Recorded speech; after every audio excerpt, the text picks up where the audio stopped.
It's a collective responsibility, and it takes real collective leadership to be able to move the work forward.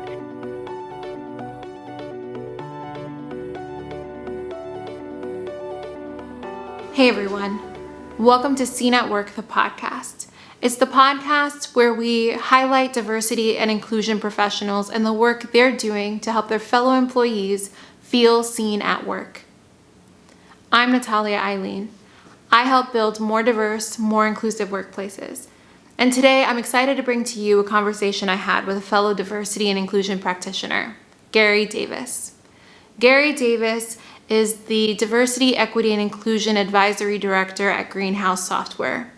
He spends his time supporting clients in their diversity recruitment strategy, particularly leveraging data. And during our conversation, Gary and I dug deep into many of the different strategies recruiters and hiring managers can use to support their equitable processes. We spoke extensively about equity and the ways in which unbiasing our processes can really bring that forward. We have strategies in here. We have tactical examples of what people have done.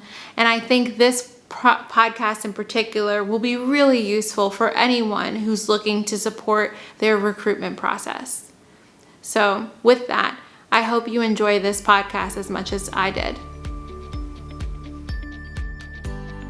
All right, everyone, I'm here with Gary Davis, who is joining us here on the Seen at Work podcast. We're so lucky to have him and his expertise in recruitment, and he'll be chatting all about the role of diversity, equity, and inclusion in recruitment. So excited to have you, Gary. How are you? I'm doing well. I'm excited to be here. How are you? Not bad, not bad. It's the start of a new year and feeling really excited and ready for all that's to come. So happy that you're one of the first that we're chatting with this year. This is an amazing way to kick off 2021, and Oh, all of the interestingness of 2020 has come to a close. And so I'm just super excited to be here, super excited to have been asked. And, really looking forward just to having a conversation and just really kind of talking about the things that you and I both care about. And hopefully some things that others that may be listening will be interested in learning more about too.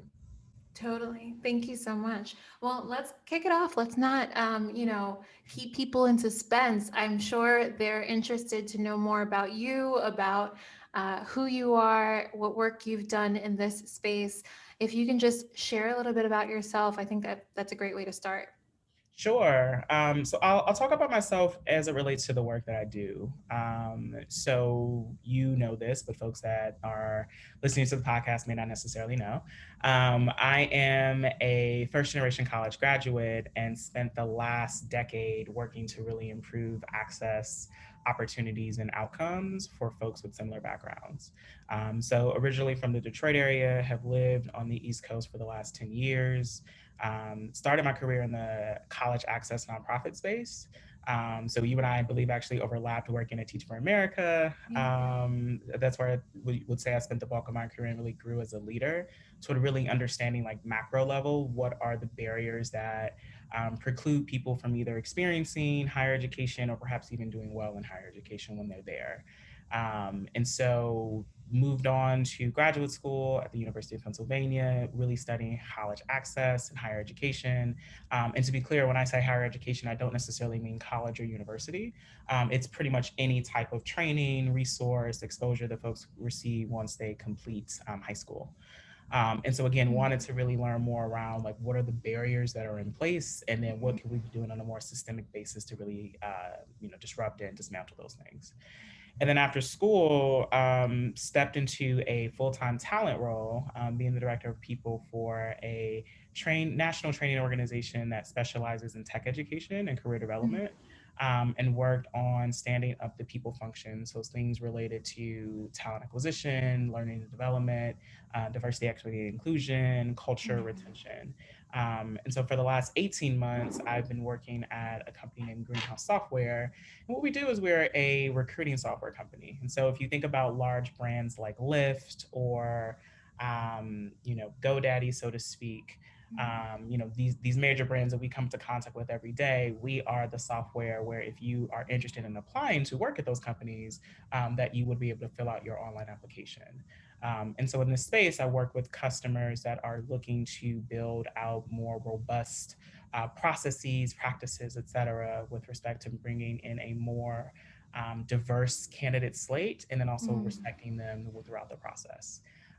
So again, over the last 10 years, the big thing for me is just changing the world. Just Recognize that, changing the world, nothing you too know, crazy. nothing too big, just baby steps, but really trying to focus on leaving the world, I would say, in a better place than what it was when I first got into it.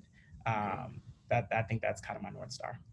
Amazing. Well, thank you for going through that process. It's really lovely to hear your entire story in a nutshell and to see how your passion has really flowed through the entirety of your professional experience so far and your work in diversity, equity, and inclusion. So, we're lucky to have you, like I said, and excited to hear more about your thoughts on diversity, equity, and inclusion within the recruitment space, because I know that's where your brain has been the majority of the last 18 months, especially, but then throughout your professional career. So, would love to dig into that. I know that you've been doing a lot of thinking, and you and I have done some talking about how people are always thinking about diversity recruitment, and especially now since the experiences of 2020, Yep. more people are really thinking, okay, how do we do this? how Mhm. do we how do we think through diversity recruitment? And I know that you have some thoughts Yeah. around how diversity, equity, and inclusion should be integrated into recruitment. Yeah. um, so I'd love to hear more from you if you want to dig right into that. Yeah, absolutely. So, to your point, in 2020, we saw a renewed interest in wanting to build just better companies, better businesses, and doing so through this lens of diversity, equity, and inclusion, which I'm going to sub and say DEI for the remainder of the podcast. And I think what's interesting about that is, a lot of what happened outside of the workplace, especially in a world like COVID, where our home spaces are now our workspaces, we were really forced to just kind of confront everything, things Mm-hmm. that we may have elected to ignore, over the last few years, perhaps over our lifetimes. And what I found to be really interesting was that we saw a lot of companies publicly come out and say, we are going to do better. We are dissatisfied with where we are. We Mm-hmm. are open to exploring new avenues to bring in more individuals from overlooked groups. Mm-hmm. So whether that be folks that identify as people of color, women, folks that are neurodiverse, folks of different sexual orientations, different backgrounds of any type of sort. What I found, though, what was really interesting throughout that season was a lot of folks kind of subbing or using this language of a diverse candidate. And so I've always struggled with that terminology, because I think what it says is that it helps to really other people. Mm-hmm. And for me, when it comes to recruiting, the thing I always tell folks is that your process may not necessarily be broken, right? Like, you are able to fill roles, quickly, and then assuming that your team is working alongside your talent management business, you kind of understand how effective your overall process is. When you think in terms of trying to focus more on equity and inclusion within the process, what that really means is that you're trying to reduce the bias that shows up in recruiting. And I remember being a recruiter and flipping through resumes and asking questions, and I remember just kind of catching myself sometimes saying, this is the most biased thing I've ever done. I mean, apart from, let's say, like online dating, right, where you're literally looking at someone's face and you're making a series of different judgments about them, it's actually no different than what I experienced in looking at resumes, and frankly, kind of relying on the work of other recruiters to kind of give me confirmation of whether or not my assumptions or thoughts were accurate or not. And so when Mm-hmm. you blow that up at a bigger level, we see that there's a lot that needs to be done. And whether that means you are evaluating how you write job descriptions, you're evaluating where you post your jobs, Mm-hmm. or you evaluate exactly how your process needs to change. Mm-hmm. And I think the real reality here is that recruiters um, really play a significant part, in my opinion, in building up economies. And what I mean by that is, we are the folks that literally decide who gets advanced to the hiring manager or who exists kind of in that nebulous limbo Mm-hmm. Mm-hmm. of, I've applied for 15 different positions. I've lamented in writing this cover letter. I'm speaking from experience, folks, if you can't tell. But all these different moments of really pinpointing, well, how do I build a process that is fair, but Mm-hmm. also understand exactly what bias looks like within that process.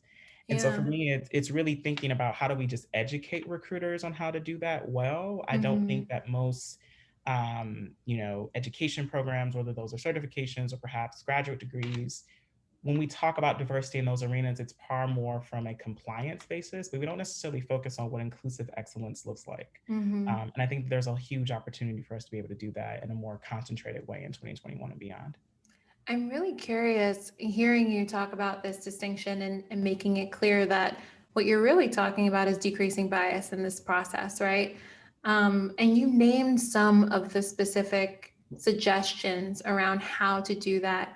I'd Mhm, love to hear if you have maybe a few suggestions or a few mhm, uh, I don't know if success stories is the right way to put it, mhm. whatever it might be that you think could be helpful to help people wrap their heads around how they could be reducing bias in their process as a recruiter Yep. or as a hiring manager. What are your thoughts? Yeah, so I'm going to segment that out from into two camps. One is going to be focused on actual recruiting, and the second part is going to be focused on hiring. Mm-hmm. For the first part, one of the top line phrases that I saw come out over the last couple of years into the mainstream was really this idea of unconscious bias, which again is something that obviously as humans we are all suspect to. This is literally just a byproduct of just literally breathing. So there's only but so much we'll be able to do to get away from that. I think where we missed a step is that we were so focused on discussing unconscious bias within recruiting or just unconscious bias within the workplace that we didn't pay attention to more blatant examples. And so, to give you some context, for me, I am an aspiring data nerd. And what that means is I try to really look into these major spaces that people primarily recruit from. And so if you think in terms of looking at different universities where a lot of folks will say, if I see the University of Pennsylvania, for example, on a resume, that will instantly trigger. And I'm not immune to this.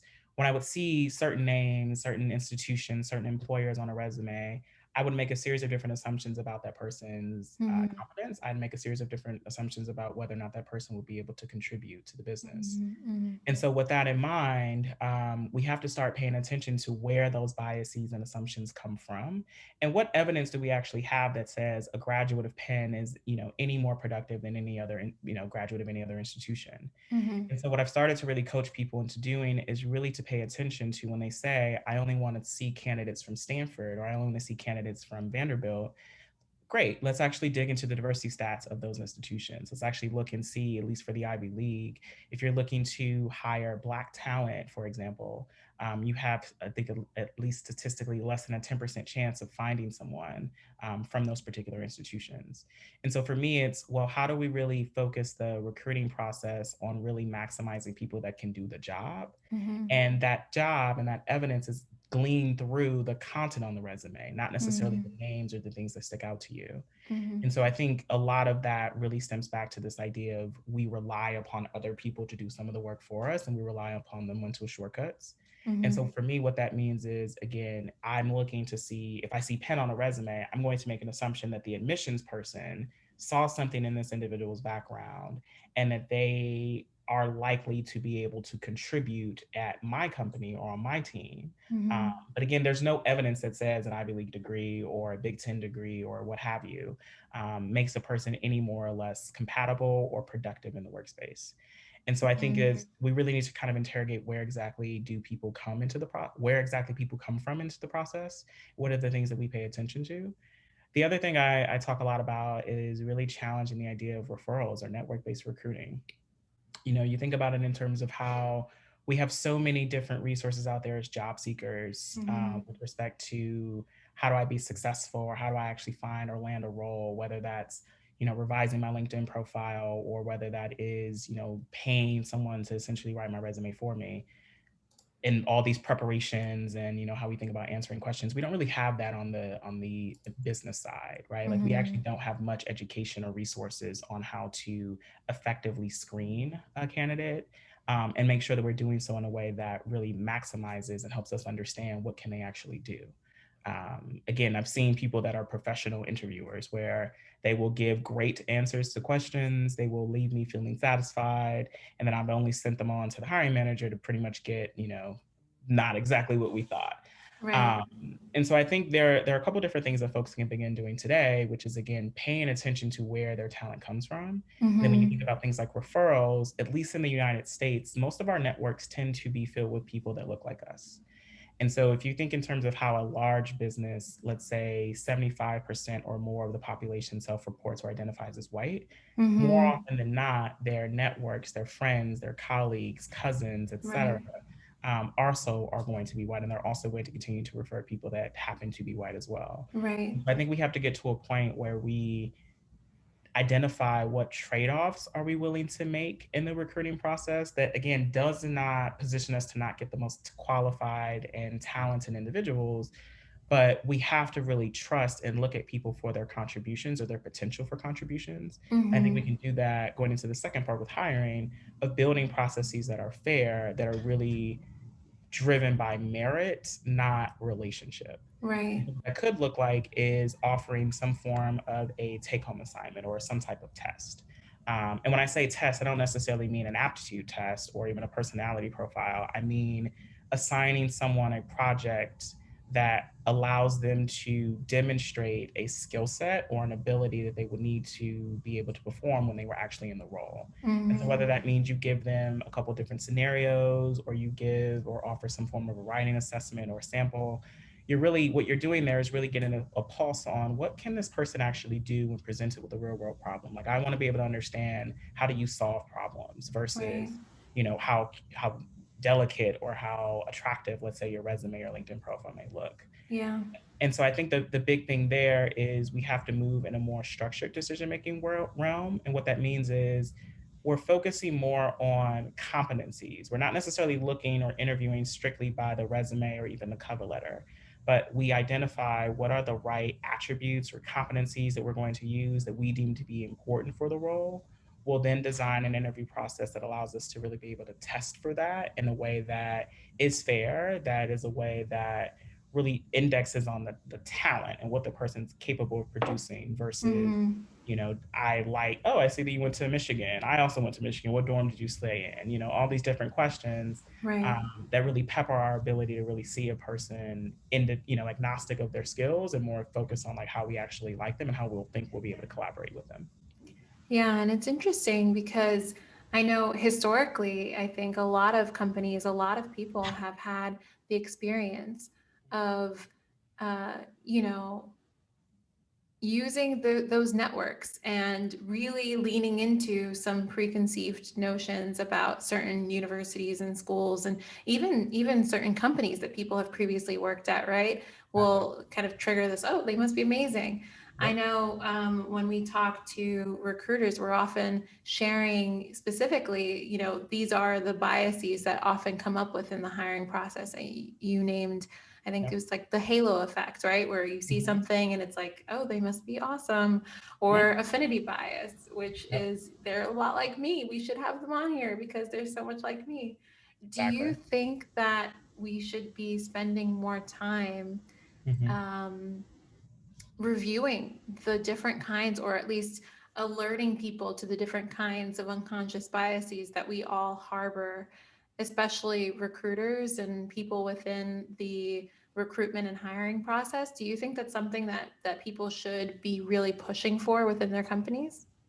Absolutely. And I think we have to think about it in terms of real life examples. And so for me, it's one thing to sort of show a diagram of what the different definitions are, but I think we have Mm-hmm. to focus on what that looks like in real time. And Mm-hmm. so when you are on an interviewing team and you are, let's say, in that final roundup phase where you're deciding, who are we going to move forward with? Who are we going to, not extend an offer to? Or who are we just going to outright reject? I Mm-hmm. think we have to get to a space in which we're able to kind of ask those questions in real time. And I think that really stems back to our abilities to really give feedback to our peers, Right. which oftentimes is largely associated with like our ability to be and build relationships with them. And so I think the challenge for me there is like, yes, I definitely want to be able to educate people on halo effect, recency bias, all these different forms.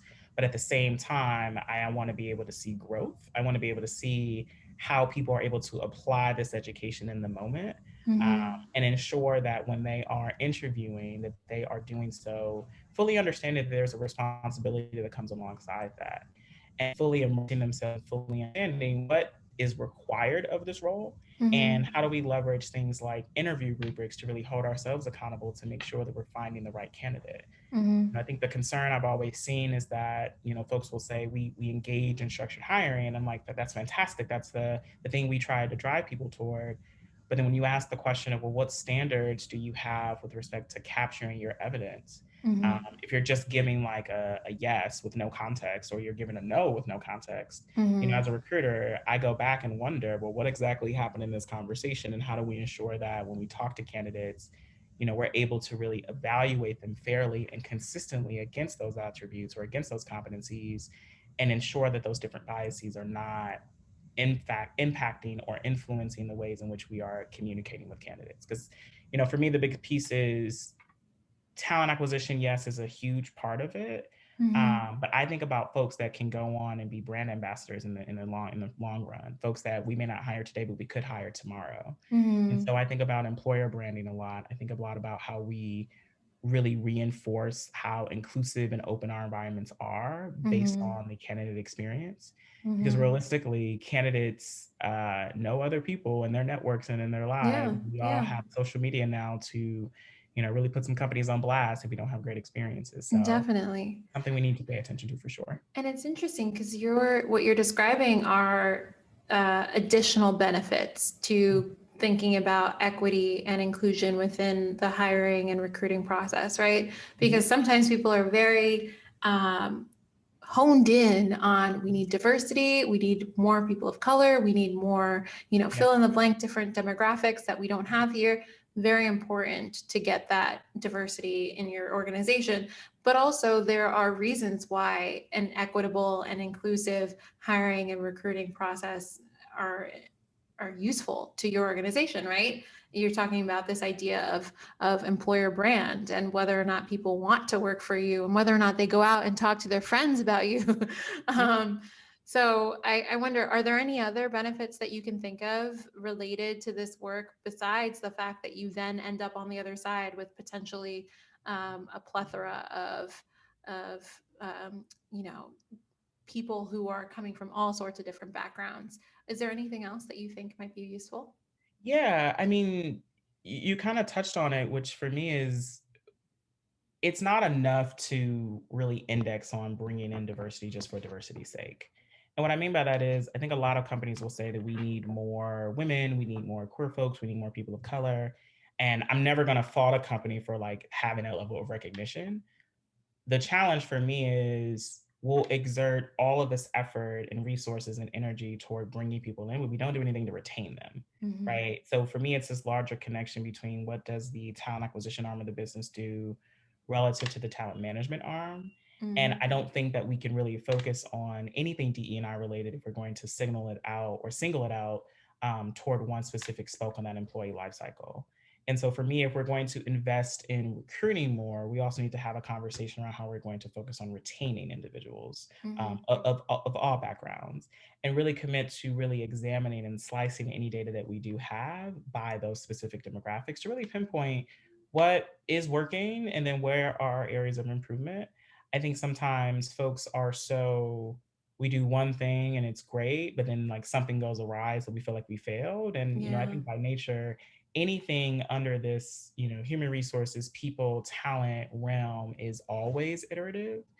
And I think we have to get to a point in which we recognize that all sides of the people team, or all sides of the people operations or HR team, really need to be in concert with each other to fully understand that this is not something that one team is the owner of.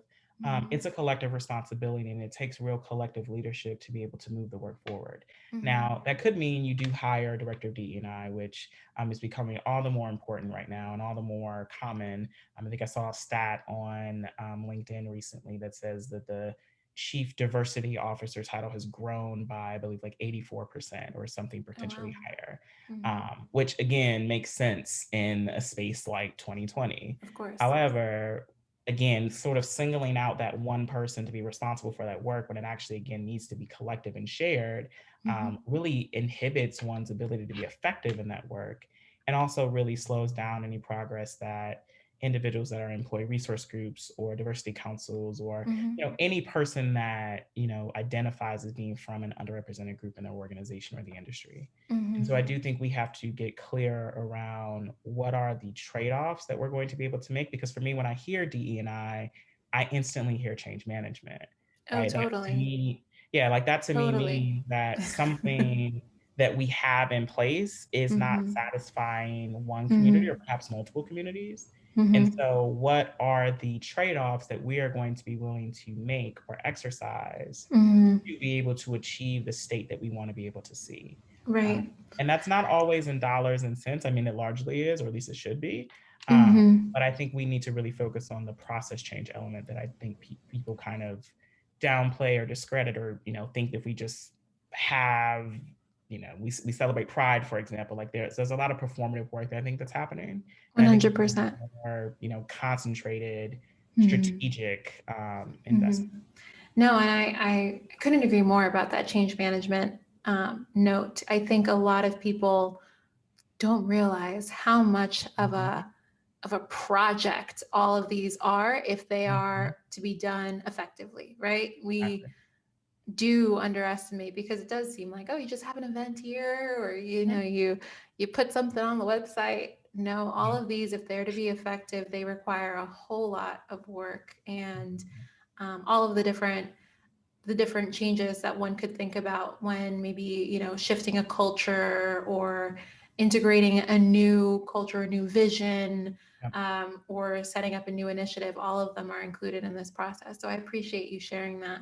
And Mhm, you kind of started touching on this, but as you're digging into recruitment and hiring in particular and thinking mhm. about DEI in those spaces and debiasing a lot of that work and those processes, what challenges do people consistently run into? It sounds like there's a potential challenge in what you just shared around the lack of kind of cohesion, right? Or people Yeah. thinking, we did recruitment, look, we got all these people, and then not supporting them with any inclusive practices internally. What other challenges do people typically experience, especially while trying to debias their hiring process or recruitment process? It's a great question. I think recognizing that it is all in work, and that there are some low hanging fruit and some short term wins, Mhm. but I'm not sure if people really, again, going back to the change management part, are content with learning a new system or process or just a new approach. Mhm. So oftentimes I'm hit with this question of where exactly do we get started? Like we are very early into our journey. We, may not even necessarily know what we're going to get started with or what area we're going to kind of invest in first, which I think is common. And I think, the Yeah. humility that it takes to be able to vocalize that is huge. And I think that that needs to be acknowledged.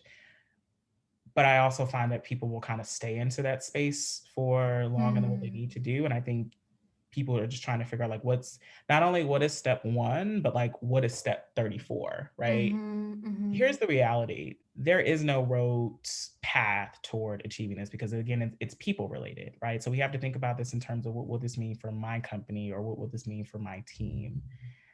For me, where I encourage people to really get started is like do some personal work, really understand like who you are as a who are you as a leader or who are you as a manager, and what experiences or individuals have influenced your present state.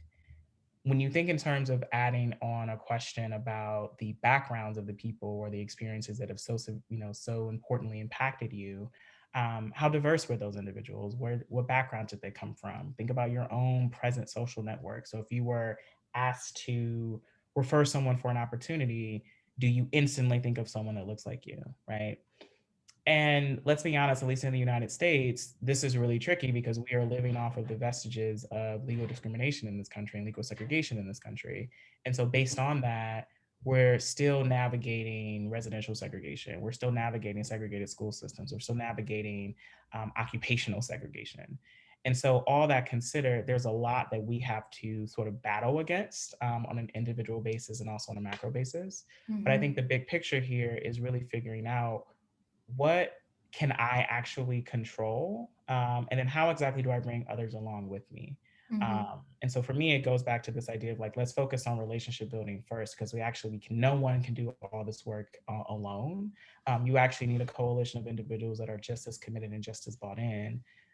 But I think we need to kind of peel a layer of the onion back and focus on what sacrifices or what compromises are we actually willing to make, and then what milestones can we begin to kind of put in place. So whether that means we're trying to say by 2025 we want equal representation by genders or across different genders, what exactly is that pathway toward getting there? I think people place these goals out, and again, I'm excited that people are having goals, but when you kind of ask those deeper questions like, okay, well, how exactly are you going to get there? Folks aren't quite sure. And I think one of the ways to get there is to really examine your current process. So I oftentimes get hit with folks that ask the question of, can you recommend any diverse job boards that quote unquote will cater toward individuals from overlooked or underrepresented groups? And I push back on that because my big question is, well, what evidence do you have that the groups that you are targeting or looking for aren't actually currently applying to your jobs? And I mean, as I don't know if folks probably won't be able to hear this, but I'm a Black man and a Black gay man. And so I've never really found a job on specific portals that cater to both of those identities. I usually find jobs on LinkedIn, or I usually find jobs directly on the careers website. And so with that in mind, we have to really dig into, well, where are people coming from in our process? And how and when and why are we removing them from our process? Like where and why are we dispositioning people? And let's also focus on how things like referrals, again, we believe in them. I think in the HR space, we talk about how referrals are, the most effective way toward bringing in a candidate to the organization. But again, when we add that layer of equity on top of it and that layer of diversity on top of it, we don't really focus on, or we choose to, I would say, ignore the fact that people with different backgrounds make it a little further along in the process relative to others. And I think the last piece for me on that aspect of the recruiting piece is like, we just need to do direct outreach, right? Like we need to like specifically source for individuals that we are looking for. And I think that you can do that using different Boolean search strings. If your company uses LinkedIn Recruiter, if your company uses even just baseline things like Intello, or just a navigated search where you're just looking for people that satisfy the requirements for the position, yet still, based on their affinity or based on their identities, happen to be a member of a community that's underrepresented. And I think the other part is just, we really need to push back on this idea of what qualified means.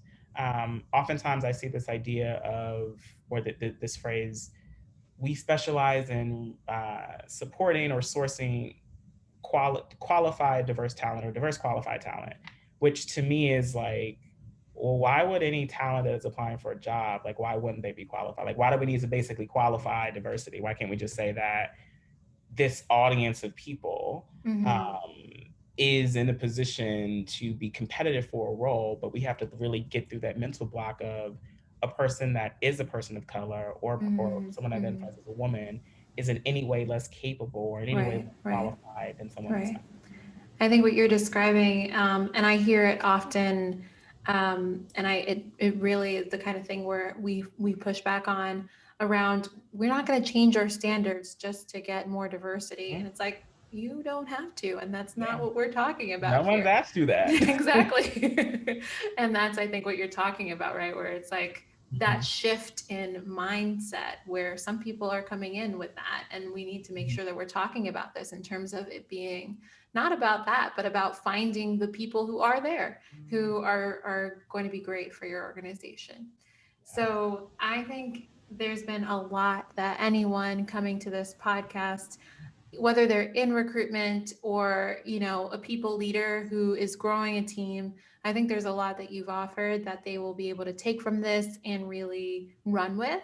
I wonder if you have any specific advice, though, for those who are really tasked with the diversity, equity, and inclusion initiatives within these organizations, whether they're working closely with the recruitment teams or with the hiring managers or with the people leaders. What do you say to those DEI professionals? Sure. I'm going to go back again and segment this out by the recruiting function and the hiring function Mm-hmm. based on the DE&I components. I'm going to start with inclusion first because I always recommend starting there. Again, I think it's paying attention to how we are inviting different individuals into our process. And so, again, we talked about this idea of people paying attention toward things like institutional prestige or perhaps even the previous employer or the industry. You can actually turn that on its head. And so, what I've done is pull together guidance from the college scorecard through the federal government, where you can actually see the racial backgrounds or breakdowns of each institution that's listed there. And what I did is I looked also at the US News World and Report university rankings of the top 30 in the United States and basically showed folks like, hey, you want to recruit from, probably shouldn't say names, but like if you want to recruit from certain institutions, here is the spread of what those student populations look like. And I would argue that the alumni populations probably look somewhat comparable. And I think starting there kind of really pushes this needle around, well, where are we finding our talent from and how exactly do we know that our process is as bias light or as inclusive as possible. I think the Mm-hmm. other piece is adding components even on the hiring side around using a structured process. So again, making sure that you are not just sort of getting into a conversation with a candidate and asking them to read you or run you through their resume. Like that's not substantive. I think it's a matter of just us asking the right questions that really test towards specific competencies, and then also utilizing different assessments. So, the research tells us, for example, that hiring assessments, take home tests, if you will, are the Mm-hmm. best predictor of a person's performance in a particular role. So they have the highest predictive validity. But again, you don't necessarily see that happening all the time for roles that Mm-hmm. are even in a more technical environment or roles that are not. Mm-hmm. I think from a diversity standpoint, it is again identifying and engaging which sources tend to lead toward greater diversity at the top of the funnel. Mm-hmm. Examining things like those job boards, committing to doing that direct outreach, and then also Mm-hmm. interrogating how referrals may work. Mm-hmm. I think on the hiring side, it is again like how much of an emphasis do you place upon things that really have no merit or value? So if I see certain names or if I see that the formatting looks a certain way that is easier for me to digest, but also may, you know, cloud or otherwise like limit my ability to really to test like what this person can do. Right. And I think with the equity part, this is where I'm actually starting to get more interested in. It's from a recruiting angle, offering up different examples of things that companies can do that help in finding the individuals that they claim to want to hire. And so, Mm-hmm. one example is perhaps even offering an apprenticeship program.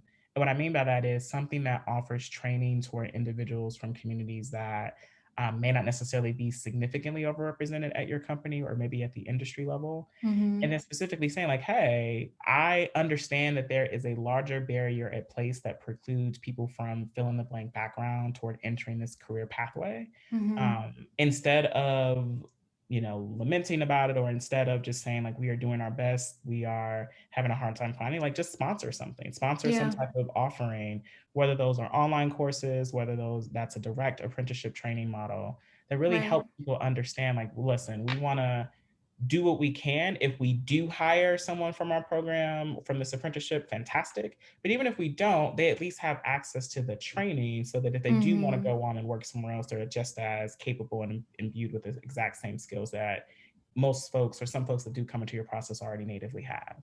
And I Yeah. think the other piece for hiring is like we got to focus on anonymization if we can. So I see a lot with, blinding aspects of resumes. So things like names, schools, employers. Yeah.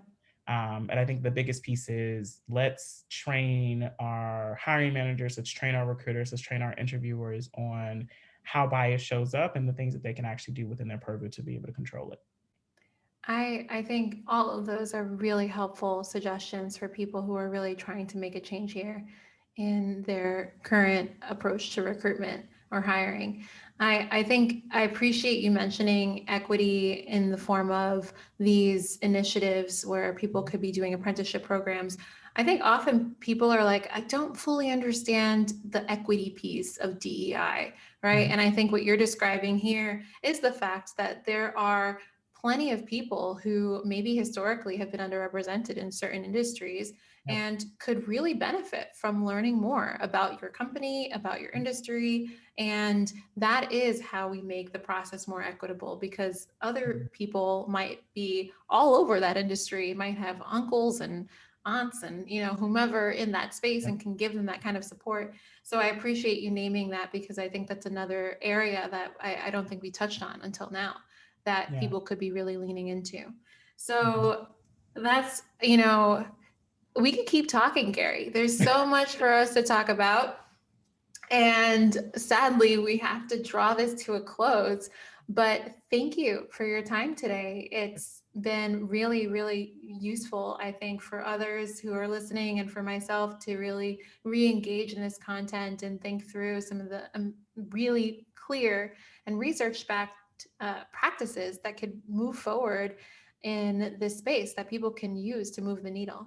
So thank you for being here, Gary. Of course. Thank you for having me. This was a great conversation. And I think the big takeaway for me is there is no start stop point for anything DE&I related. No.